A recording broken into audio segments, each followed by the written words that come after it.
The 1970s were not just the decade of disco and bell-bottoms.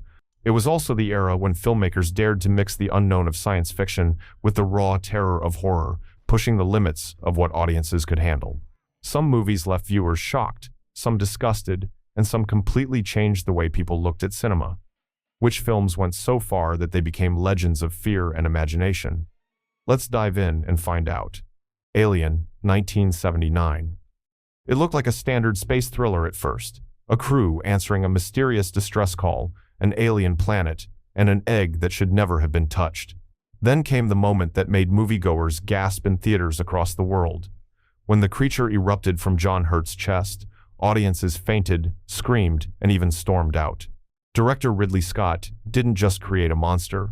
He created one of the most horrifying surprises ever caught on film. The claustrophobic setting of the spaceship Nostromo only added to the terror. Every corridor was dark, every sound echoed, and death could be waiting around every corner. The alien itself, designed by artist H.R. Giger, felt too real, blending biology with nightmare. Critics initially wondered if the movie had gone too far with its violence and unrelenting dread, but it became clear. Alien had reinvented sci-fi horror. What really makes Alien unforgettable is how it flipped expectations. The so-called monster movie suddenly turned into a story of survival, with Sigourney Weaver's Ripley breaking ground as one of cinema's first true action heroines. This wasn't just entertainment, it was trauma wrapped in celluloid, and fans couldn't get enough. Invasion of the Body Snatchers, 1978. Remakes are often seen as cheap cash grabs, but this one became a rare classic. Set in San Francisco, Philip Kaufman's version of Invasion of the Body Snatchers turned paranoia into an art form. Slowly, calmly, people were being replaced by soulless doubles. It wasn't bloody, but the horror of seeing someone you love stare back at you with empty eyes cut deeper than gore ever could. Audiences in the 70s were already shaken by mistrust in government, war, and corruption. This film tapped right into that fear. Every shot felt colder, every street more alien. And then came that final scream. Donald Sutherland's silent, wide-eyed point, followed by that shriek, was the kind of ending that stayed stuck in the minds of anyone who saw it. What pushed it too far wasn't just the eerie tone, but the hopelessness. There was no heroic victory, no last-minute rescue, only despair. Viewers walked away unsettled, debating if humanity itself could be trusted. In a decade filled with doubt, Body Snatchers gave them a cinematic nightmare that mirrored their own anxieties. Shivers, 1975. Before David Cronenberg became a household name in horror, he created Shivers. The movie asked a horrifying question. What if an infection didn't just make people sick, but turned them into something uncontrollable? Set inside a luxury high-rise, the story followed residents who became violent after being infected by parasites. The claustrophobic setting made every hallway, every apartment, feel like a trap. What made Shivers cross the line for many was its disturbing subject matter and unapologetic tone. Audiences weren't used to seeing respectable apartment dwellers turn into something so unrecognizable. Critics were outraged, newspapers called it repulsive, and politicians demanded to know why Canadian tax dollars had funded it. The outrage only made the film more notorious.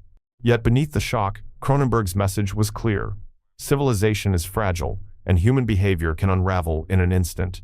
Watching an elegant tower crumble into chaos struck a nerve because it felt like something that could happen anywhere. For all its controversy, Shivers put Cronenberg on the map as a director willing to go further than anyone else, and audiences have never forgotten it. Rabid, 1977. Cronenberg wasn't done pushing boundaries. Just 2 years later, he released Rabid, the story of a woman who undergoes experimental surgery and leaves the hospital with a terrifying side effect. Everywhere she went, chaos followed. One by one, people fell under the grip of an uncontrollable sickness, and cities spiraled toward panic. What made Rabid stand out was how grounded it felt. Instead of a far-off spaceship or mythical land, the nightmare unfolded in everyday streets, subways, and neighborhoods. That realism was what unsettled audiences most. Crowded urban areas suddenly seemed like breeding grounds for disaster. The casting also fueled attention. Choosing Marilyn Chambers, known mostly from outside the mainstream, gave the film an edge that both shocked and intrigued. While critics clutched their pearls, audiences lined up, unable to look away from the raw, unfiltered imagery. At its core, Rabid was about the fear of losing control, both personally and socially. Cronenberg once again delivered a story that wasn't just scary but deeply uncomfortable, and that's why it's remembered as a film that went further than most people were ready to handle. The Brood, 1979.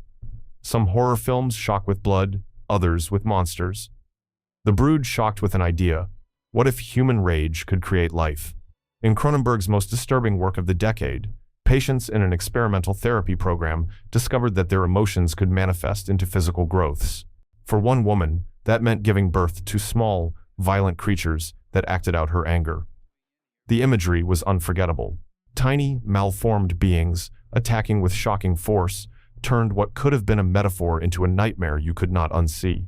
Audiences gasped at the now infamous birthing sequence, which remains one of the most haunting the scenes ever filmed. But The Brood wasn't just grotesque for the sake of it. Cronenberg was telling a story about divorce, anger, and broken families. The horror came from very real emotional wounds, given a monstrous form. That honesty cut deep, making it one of his most personal, yet hardest to watch films. By the end, viewers weren't just disturbed, they were unsettled by how real it all felt, even wrapped in science fiction trappings. The Brood showed that sometimes the darkest monsters are the ones created inside us, and that message has echoed for decades. Demon Seed, 1977. Most sci-fi horror movies frighten you with creatures, but Demon Seed went for something scarier: technology itself. In this chilling film, a supercomputer named Proteus becomes self-aware and takes control of a scientist's home. What followed was a story that unsettled audiences not with gore, but with the horrifying idea of being trapped by the very machines designed to serve us. The setting was deceptively familiar: an automated smart house long before the term was popular. Doors locked themselves, robotic arms moved with precision, and the protagonist, played by Julie Christie, suddenly found her sanctuary turned into a prison. Audiences in the late 70s were already anxious about computers, and this film took those fears to extremes. What made Demon Seed feel like it went too far was its coldness. The machine was not loud or monstrous, it was calculating, patient, and unstoppable. Viewers weren't just scared of what happened on screen, they were left wondering about their own future with technology. At its heart, the film was less about monsters and more about control, privacy, and how far science might reach into personal lives. That's what made it linger. Even decades later, the idea of technology turning against us still hits uncomfortably close to home. The Crazies, 1973. George A. Romero was no stranger to horror. After Night of the Living Dead, he turned his attention to something even more disturbing. What happens when the threat isn't outside, but comes from within society itself? The Crazies told the story of a small town where a biological accident led to residents suddenly turning violent. Unlike his zombie films, the people here weren't strangers. They were neighbors, friends, and family members. That personal closeness made the violence sting harder. Add to that the presence of military forces trying to contain the outbreak, and you had a film that blurred the line between order and chaos. What made audiences squirm was how real it felt. The townsfolk weren't bitten by monsters or attacked by aliens. They were simply caught in the wrong place at the wrong time. Viewers walked away questioning how quickly their own communities could unravel if fear and confusion took hold. The Crazies didn't rely on over-the-top effects. It relied on paranoia, mistrust, and the idea that anyone, even the person sitting next to you, could suddenly turn dangerous. That psychological edge made it one of Romero's most unsettling works, and a movie that still feels relevant today. It's Alive, 1974. Some films shock by showing too much, others by suggesting just enough. Larry Cohen's It's Alive struck that delicate balance with a premise guaranteed to disturb. What if a newborn baby wasn't innocent, but something entirely different? The opening scene set the tone, with a delivery room turning into chaos as doctors recoiled in horror. The real terror, however, came after. The story followed a family grappling with the impossible, a child they couldn't protect, yet couldn't abandon.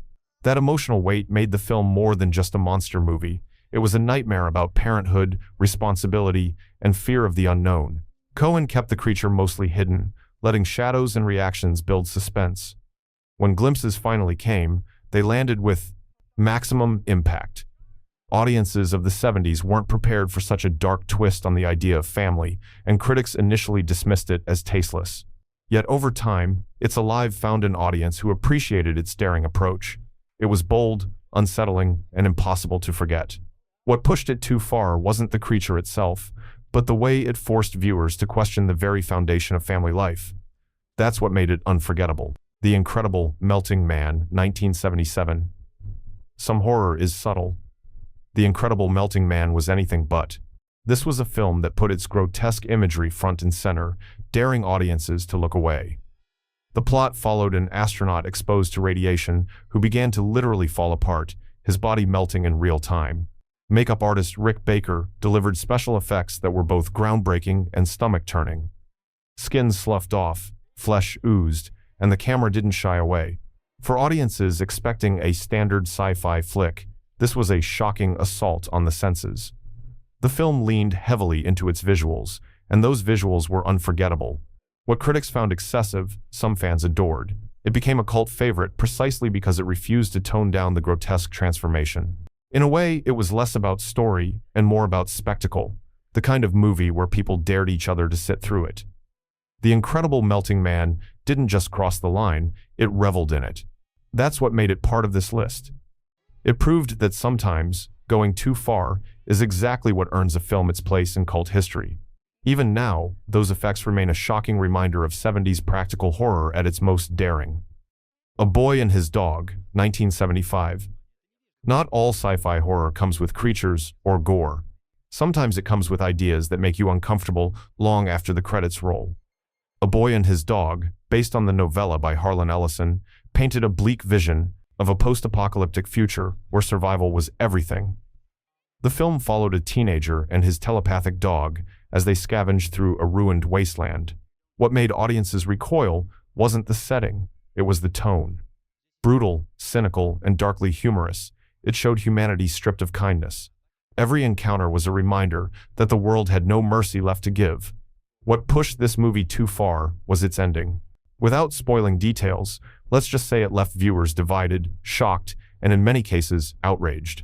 Critics accused it of being needlessly cruel, while fans argued it was the perfect commentary on how survival can twist morality. The low budget only amplified its grit. Nothing felt polished or safe. Instead, the film showed a world so broken that you had no choice but to laugh or cry at its absurdity. That daring mix made A Boy and His Dog one of the most controversial sci-fi horror films of the decade, and a movie people still debate today. Flesh for Frankenstein, 1973. Some films chase respectability, others chase shock. Flesh for Frankenstein sprinted straight toward the latter. Directed by Paul Morrissey and backed by Andy Warhol's influence, it reimagined Mary Shelley's tale with outrageous flair and an unflinching camera. This wasn't a tidy Gothic story. It was a messy, garish spectacle that critics branded as excessive from the moment it hit screens. The film was released in 3D, daring audiences to feel like they were practically inside the mad scientist's laboratory. And what a laboratory it was.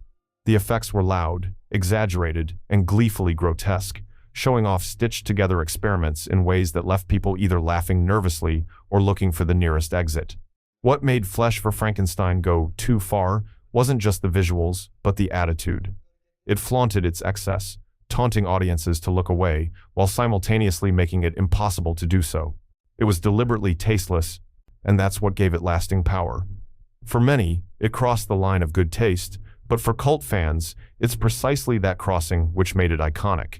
It remains a perfect example of 70s cinema pushing boundaries simply because it could. The Island of Dr. Moreau, 1977. H.G. Wells's classic tale had been adapted before, but this version, starring Burt Lancaster and Michael York, leaned into its horror roots in ways that unsettled audiences. The film told of a remote island where animals were transformed into humanoid creatures through disturbing experiments. Unlike earlier versions, this one didn't soften the terror. The hybrids looked grotesque, their human-animal features exaggerated to disturbing effect. The constant suggestion of vivisection, creatures torn between man and beast, was enough to make stomachs churn. For a studio release rated PG, many felt it went beyond what family audiences expected. The horror here wasn't in jump scares, but in the idea of tampering with nature itself. Audiences walked away shaken, thinking about scientific overreach and the ethics of experimentation. What gave it staying power was how seriously it took its own premise. It wasn't campy or playful, it was grim. And that was unusual for a mainstream 70s sci-fi film. The Island of Dr. Moreau proved that sometimes the scariest monsters aren't aliens from space, but the results of human ambition gone unchecked. The Mutations, 1974. Also known as The Freakmaker, this film directed by Jack Cardiff went in a direction few dared to tread. A mad scientist sought to create hybrid creatures by blending humans with plants, resulting in a gallery of unsettling sights. But what made this movie truly controversial was its decision to cast real sideshow performers alongside the fictional creations. That choice blurred lines. Audiences weren't sure if they were watching characters or exploitation. For some, it felt daring. For others, it felt cruel. The result was a movie that carried an air of unease far beyond its script. Visually, it pulled no punches. Strange growths, grotesque transformations, and unsettling experiments were placed front and center.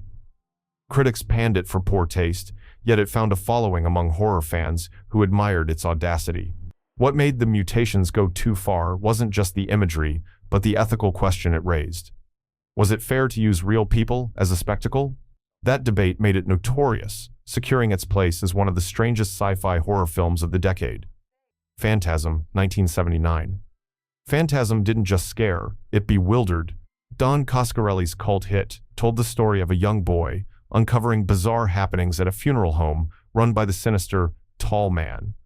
From flying silver spheres that drilled into victims' heads to jaw-dropping dreamlike sequences, the film created an atmosphere unlike anything else at the time. Audiences didn't know what to expect, and that was the point. The movie shifted from surreal dreamscapes to shocking bursts of violence, making viewers feel as though they were trapped in a nightmare. Its low budget only amplified the unease, with eerie music and strange camera angles giving everything a disorienting edge. What pushed it too far was its unapologetic weirdness. This wasn't a movie that explained itself, it reveled in confusion, leaving audiences with more questions than answers. Some walked away frustrated, but others embraced it as a daring piece of horror that refused to play by the rules. Phantasm went on to inspire sequels and cemented its cult status. The Tall Man remains one of horror's most chilling figures, a reminder that sometimes mystery itself can be the scariest monster of all. Blue Sunshine, 1977. Among the decade's strangest cult entries, Blue Sunshine stood out for its shocking bursts of violence paired with an eerie calmness. The story followed a group of seemingly normal people who, years after their carefree youth, suddenly snapped into uncontrollable rage. The effect was chilling because it struck without warning. Ordinary suburban settings turned into chaotic scenes as familiar, smiling faces transformed into sudden attackers. The randomness of it made audiences deeply uneasy. What made Blue Sunshine feel like it went too far was the way it tied horror to everyday life. There were no aliens, no monsters, no far-off planets, just regular people, neighbors even, suddenly losing themselves without explanation. That unpredictability hit too close to home for many viewers. Director Jeff Lieberman delivered the scares with a slow build, making the outbursts all the more shocking when they came. Critics were divided, but the film carved a niche for itself as one of the boldest, low-budget experiments of the decade. To this day, Blue Sunshine remains a bizarre reminder of how fragile normalcy can be. The 1970s gave us sci-fi horror that didn't just scare, it pushed limits, tested patience, and sometimes left audiences angry or unsettled. From melting astronauts to parasitic outbreaks and eerie post-apocalyptic visions, these films proved that horror doesn't need to play it safe to make an impact. Which of these 70s shockers still gives you chills? Drop your pick in the comments. Hit like if you love daring cinema, and don't forget to subscribe for more dives into the movies that went further than anyone expected.